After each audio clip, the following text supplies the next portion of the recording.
Hello అండి. ఈరోజు నేను తాటుకూర ఫ్రై అయితే చూపిస్తున్నాను. చూడండి, నేను చాలా బాగా చేశాను. బాక్సుల గురించి రెడీ చేస్తున్నాను. సో మీకు కూడా ఒకసారి చూపిద్దామని నేను ఈరోజు తోటకూర ఫ్రై అయితే చేస్తున్నాను. చూడండి, ఇలా చిక్కగా కలిపి ఆకుకూరలు అనేది పిల్లలకి పెడితే చాలా మంచిది. సో నేనైతే టిఫిన్ బాక్స్కి అయితే రెడీ చేశాను ఫ్రెండ్స్. చూడండి, ఇలా కలిపి పిల్లలకి పెడితే చాలా మంచిది ఆరోగ్యానికి. రెడీ చేద్దామా ఫ్రెండ్స్? ముందుగా నేనైతే ఆకుకూర అయితే తీసుకున్నాను, కడిగి శుభ్రంగా పక్కన పెట్టేశాను. దానికోసం రెడీ చేయడానికి 2 ఎల్లుల్లిపాయలు, 2 వెల్లుల్లిపాయలు కూడా ఎండుమిర్చి కూడా తీసుకున్నాను. చూడండి, కళాయి పెట్టాను, ఆయిల్ అయితే వేసుకున్నాను. ఎల్లుల్లిపాయలు ఎక్కువ వేసుకోవడం వల్ల చాలా మంచిది. ఎల్లుల్లిపాయలు అనేది ఆరోగ్యానికి చాలా మంచిది. సో నేను కొద్దిగా ఎక్కువనే వేసాను.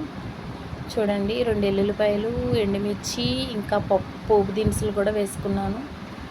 అయిపోయినాయి. ఇప్పుడు నేను తోటకూర అయితే వేసుకుంటున్నాను. చూడండి, మనం వాటర్ లేకుండా తోటకూర అనేది వేసుకోవాలి. వాటర్ ఉంటే మళ్ళీ కర్రీ అంతా కూడా వాటర్ కిందే ఉంటుంది. సో అది శుభ్రంగా కడిగేసుకొని శుభ్రంగా మనం చిల్లుల బుట్టలో వేసుకోవాలండి. ఆకుకూర అనేది అందులో గడ్డి చాలా వరకు ఉంటుంది. ఆ డస్ట్ అనేది తీసేసుకొని మనం నీట్గా కడిగి పెట్టుకోవాలండి. ఆకుకూరలో చాలా ఉంటాయి.